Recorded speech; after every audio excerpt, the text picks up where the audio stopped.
ဘသူပဲဖြစ်ဖြစ်အလွန်လှပတဲ့မိန်းကလေး18ယောက်နဲ့အတူကျွန်းပြက်တစ်ခုပေါ်မှာတောင်တင်နေရချိန်မှာပရိသတ်တန်းပေါင်းများစွာရှိတဲ့နာမည်ကြီးတစ်ယောက်ကမင်းကိုသူတို့အပေါ်မကောင်းကြံစည်နေတယ်လို့ဆွဆွဲတာကိုခံနေရတယ်ဒါပေမဲ့မင်းကတော့ဂယုမဆိုင်ပဲလှည့်ထွက်သွားပြီးဂူတစ်ခုထဲမှာစီတစီစီထွက်နေတဲ့ငါးတကောင်ကိုတယောက်တည်းကင်းစားနေရင်နဲ့မတော်တဆဖျားသခင်အဆင်းရှိတဲ့ကျွန်းပေါ်ရှင်တန်ရေးစနစ်တစ်ခုနဲ့ချိတ်ဆက်မိသွားတဲ့လင်းဖုံးကိုစခန်းထဲကနေနှင်ထုတ်ဖို့ကျမအကြံပြုပါတယ်လို့စုဝေဝေကပြောလိုက်ဒီစကားကိုကြားလိုက်ရတဲ့အခါမင်းကငါ့ကိုတန့်စင်နေတဲ့လက်တွေကိုရက်လိုက်တယ်အဲ့ဒီလိုပြောလိုက်တဲ့သူကတော့နာမည်ကြီးမင်းသမီးစုရင်ရင်းရဲ့တငယ်ချင်းဖြစ်ပြီးပရိသတ်တန်းနဲ့ချီရှိတဲ့အမျိုးသမီးဘလော့ဂါစုဝေဝေဖြစ်တယ်သူမဟာသူမရဲ့ပြတ်သားတဲ့စကားပြောစွမ်းရည်နဲ့လူတွေကိုလှုပ်ဆော်နိုင်စွမ်းကြောင့်လူမှုအတိုင်းဝိုင်းမှာနေရာရနေသူလည်းဖြစ်တယ်ဘာဖြစ်လို့လဲလို့လူအုပ်ထဲကတယောက်ကမေးလိုက်တဲ့စုဝေဝေကပတ်ဝန်းကျင်ကိုဝေ့ကြည့်လိုက်ပြီးကမ်းခြေမှာအဝိစားတွေစုပ်ပြတ်တက်ကအကူရမယ်ဖြစ်နေကြတဲ့လားအဲ့တဲ့အမျိုးသမီး18ယောက်ကိုတစ်ချက်ကြည့်လိုက်တဲ့အကြောင်းပြချက်ကတော့သူဟာယောက်ျားတစ်ယောက်ဖြစ်နေလို့ပဲလို့စုဝေဝေကယောက်ျားဆိုတဲ့စကားလုံးကိုအလေးပေးပြီးပြောလိုက်တယ်ဒီကျွန်းပေါ်မှာဖုန်းလိုင်းလည်းမရှိသလိုကယ်ဆယ်ရေးအဖွဲ့ကလည်းဘယ်တော့ရောက်လာမလဲဆိုတာဘယ်သူမှမသိနိုင်ဘူးကျမတို့ကမိန်းကလေး18ယောက်ရှိပြီးသူကတော့တစ်ယောက်တည်းတော့ယောက်ျားပဲနေ့ဘက်မှာတော့ပြဿနာမရှိနိုင်ပေမဲ့ညဘက်မှာကျမတို့အိပ်ပျော်နေတော့သူတခုခုမလုပ်ဘူးလို့ဘယ်သူအာမခံနိုင်မလဲဒီစကားကိုကြားလိုက်ရတဲ့အခါ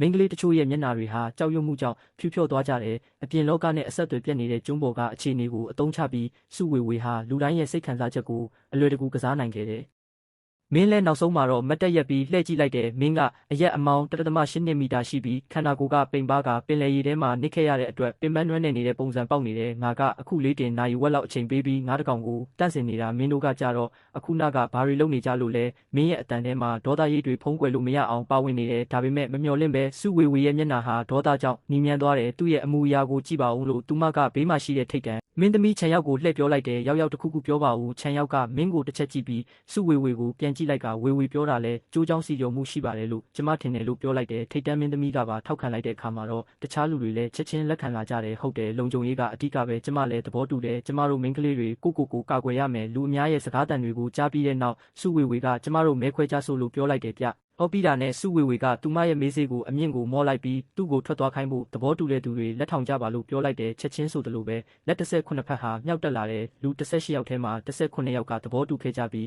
းအမျိုးသမီးတစ်ယောက်ကပဲလက်မှတ်ထောင်ပဲနေခဲ့တယ်စုဝေဝေကအောင်းနိုင်သူတစ်ယောက်လိုဟန်ပန်နဲ့လှည့်ကြည့်ပြီးတွေ့ပြီလားလူနည်းစုဟာလူများစုရဲ့ဆုံးဖြတ်ချက်ကိုလိုက်နာရမယ်အခုမင်းထွက်သွားလို့ရပြီလို့ပြောလိုက်တယ်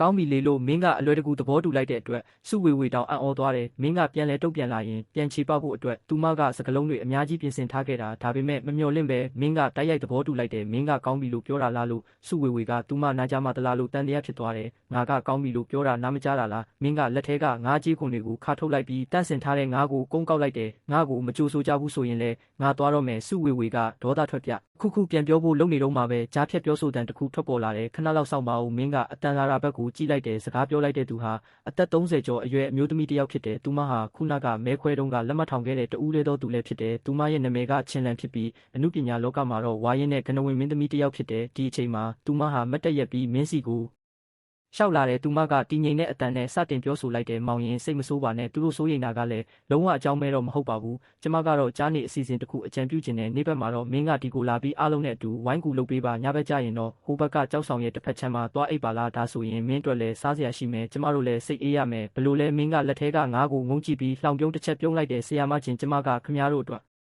်ငါးဖမ်းပေးရမယ်နေ့ဘက်မှာတော့ကျုံလိုအလုပ်လုပ်ပေးရမယ်ညဘက်ကျရင်တော့ထောက်တနေရာမှာသွားအိပ်ပြီးခမည်းတော်ဝေစုပေးတဲ့စက်ကျွန်းစားကြံတွေကိုစားရမယ်အဲ့ဒီလိုပြောတာလာ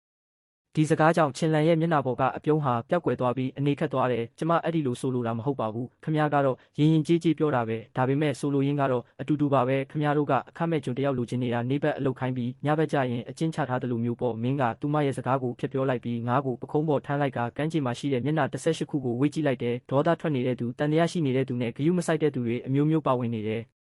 မင်းရဲ့ကြောပြင်ဟာတောအုပ်ထဲမှာပျောက်ကွယ်သွားတဲ့အထိလူအုပ်ထဲကတယောက်ကသူတကယ်ပဲသွားပြီလားလို့တိုးတိုးလေးပြောလိုက်တယ်စုဝေဝေကလက်ထဲကကြောက်ခဲကိုပစ်ချလိုက်ပြီးလက်ခုပ်တီးကသွားတာကောင်းပါတယ်အေးအေးဆေးဆေးဖြစ်သွားတာပေါ့မနှက်ဖြန်ကြရင်ငါတို့ဘာသာအစာရှာစားကြမယ်လို့ပြောလိုက်တယ်ဒါပေမဲ့ချင်းလန်ကတော့ချန်ရောက်ရဲ့ဘေးကိုသွားပြီးအတန်ကိုနှိမ့်ကပြောလိုက်တယ်မင်းစဉ်းစားဘူးလားအခုသူထွက်သွားပြီဆိုတော့ဒီကျွန်းပေါ်မှာတူးလေးတော့ယောက်ျားမရှိတော့ဘူးချန်ရောက်ကသူမရဲ့ဆိုနေတဲ့စပင်တော့ကိုတက်တင်လိုက်ပြီးဘာမှပြန်မပြောခဲ့ဘူးချင်းလန်ကဆက်ပြောတာကထင်းရှာတာအမိုးအကာစောက်တာအစာရှာတာနဲ့ညဘက်ကင်းဆောင်တာတွေငါတို့တဲကဘယ်သူလုံနိုင်မှလဲချန်ရောက်ရဲ့မျက်ခုံးတွေဟာအခုမှပဲတွန့်ချိုးသွားတယ်သူမအရင်ကဒါတွေကိုထည့်မစင်စားခဲ့တာသိတာပါတယ်စုဝေဝေကတော့ကြားထဲကနေဆရာမချင်းခမအများကြီးတွေးနေတာပါကျမတို့18ယောက်တောင်ရှိတာပဲဘာမှမလုပ်နိုင်စရာမရှိပါဘူးလို့ဝင်ပြောလိုက်တယ်ချင်းလန်ကသူမကိုကြည့်ပြီးဘာမှမပြောဘဲနှုတ်ဆက်သွားခဲ့တယ်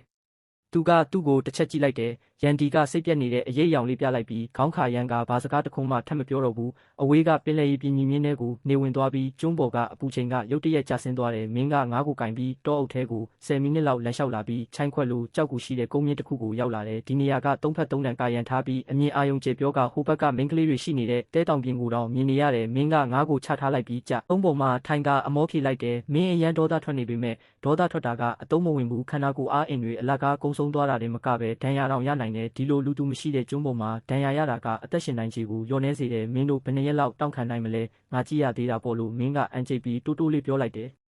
်ရုတ်တရက်မင်းကောင်းထဲမှာဝုန်းခနဲ့အတန်မြည်သွားပြီးမျက်စိရှိမှာအပြာရောင်ဇာလုံးတန်းလေးတစ်ခုပေါ်လာတဲ့ကျွန်းပေါ်တွင်အသက်ရှင်တန်ရေးစနစ်စတင်နေပြီးလှုပ်ဆောင်ချက်တဲ့အရာအလုံးကိုခွဲခြားစိတ်ဖြာပေးခြင်းလှုပ်ဆောင်ချက်နှင့်ဆွေဆောင်ချက်အချက်လက်ဗန်လှုပ်ဆောင်ချက်3နေ့စဉ်မှတ်တမ်းတင်ပြီးခန္ဓာကိုယ်ကြန့်ခိုင်မှုကိုမြင့်တင်ပေးခြင်းပထမဆုံးနေ့မှတ်တမ်းတင်ခြင်းရဲ့ဆုလက်ကတော့ခန္ဓာကိုယ်ကြန့်ခိုင်မှု9မှတ်တိုးလာပြီးအစိတ်တန်ခံနိုင်ရေးအမြင့်ဆုံးအဆင့်ကိုရရှိတာပဲဖြစ်တယ်မင်းလက်ကောက်လှူရှားကြည့်ပြီးလက်သီးကိုစုပ်ကြည့်လိုက်တဲ့ခန္ဓာကိုယ်ပေါ်ကပင်ပန်းနွမ်းနယ်မှုတွေတော်တော်များများပျောက်ကွယ်သွားတာအမှန်ပဲအဲ့ဒီနောက်မင်းကမြေပြင်ပေါ်ကတရွက်6တွေကိုငုံကြည့်လိုက်တယ်အဲ့ဒါတွေက6တွေ့နေတဲ့ထန်းရွက်တွေဖြစ်ပြီးအပူငိမ့်စီကအစိတ်တောက်ပြေစေပြီးရောင်ရမ်းမှုကိုတက်တာစေတဲ့ဘေးနာကမျက်ပင်တွေကိုကြည့်လိုက်ပြန်တော့နေလန်းပြီးရင်နှွေးထွေးအောင်လုပ်တဲ့နေရာမှာအသုံးပြုနိုင်တဲ့မျက်ခြောက်တွေဖြစ်နေတယ်မင်းရဲ့နှလုံးခုန်တန်တွေကမထိန်နိုင်အောင်မြန်လာတဲ့ကြောက်တုံးတွေရင်းကြီးတွေတစ်ခေါက်တွေနဲ့မြေကြီးတွေအရာအလုံးရဲ့ဂုံတက်တိတွေကစာတန်းလေးတွေလိုပေါ်လာတယ်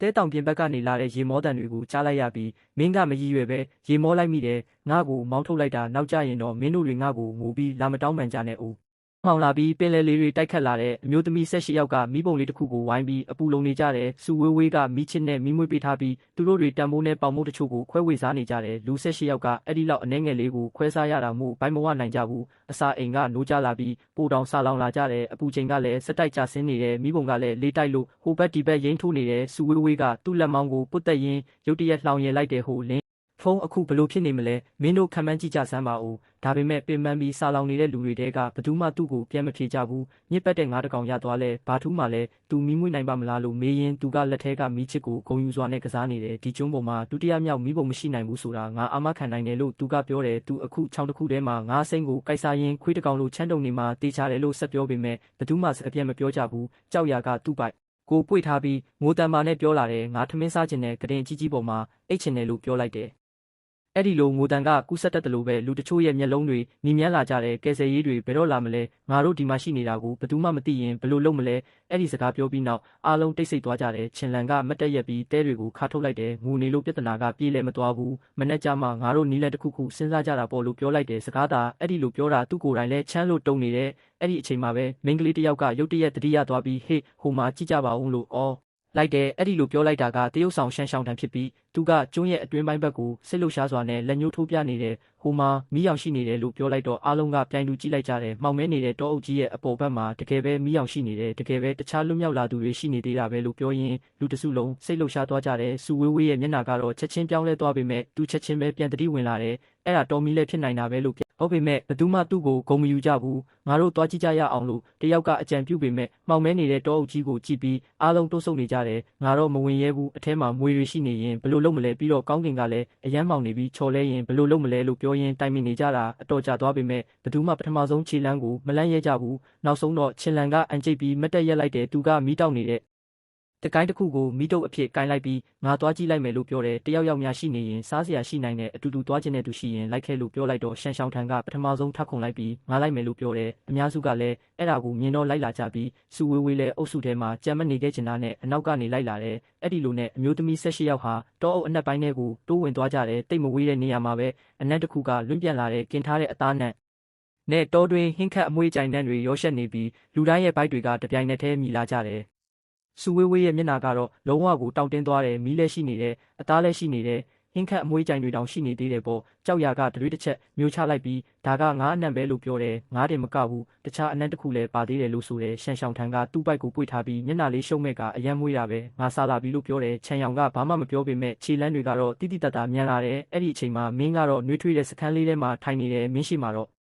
တောက်လောင်နေတဲ့မီးပုံရှိပြီးကြောက်နေရန်သုံးဖက်ကမင်းကိုအေးဆက်တဲ့လေတံကနေကာကွယ်ပေးထားတယ်ဒီမီးကိုလည်းစနစ်ကတင်ပေးတဲ့နီးလန်းနဲ့မှွေးထားတာဖြစ်ပြီးပထမဆုံးအကြိမ်ဖြစ်ပေမဲ့မိနစ်အနည်းငယ်ပဲကြာခဲ့တယ်မီးပုံမှာတော့ငါးတကောင်လုံးကိုရွှေအိုရောင်တန်းနေအောင်กินထားပြီး စီဦးလေးတွေကမီးထဲကိုတစ်ဆက်ချင်းကျနေတယ်မင်းကစနစ်ကနေရှာဖွေပေးထားတဲ့တောတွင်ဟင်းခတ်အပင်အရွက်တွေကိုခြေပြီးဖြူလိုက်တယ်အဲ့ဒါကငရုတ်ကောင်းမုန့်ထက်တောင်ပိုမွေးသေးတယ်ဘေးနားမှာတော့တစ်သားနဲ့လှုပ်ထားတဲ့ရေခွက်လေးလည်းရှိနေတယ်ရွှေဝါရောင်တောက်ပနေတဲ့စီပူတွေနဲ့အတူဆက်ဟပ်တဲ့အမွှေးကြိုင်နဲ့အသားနှံတွေဟာရောရှက်နေပါတယ်တင်ဟာမနေနိုင်ပဲတတွေးတွေမျိုးချမိသွားပါတယ်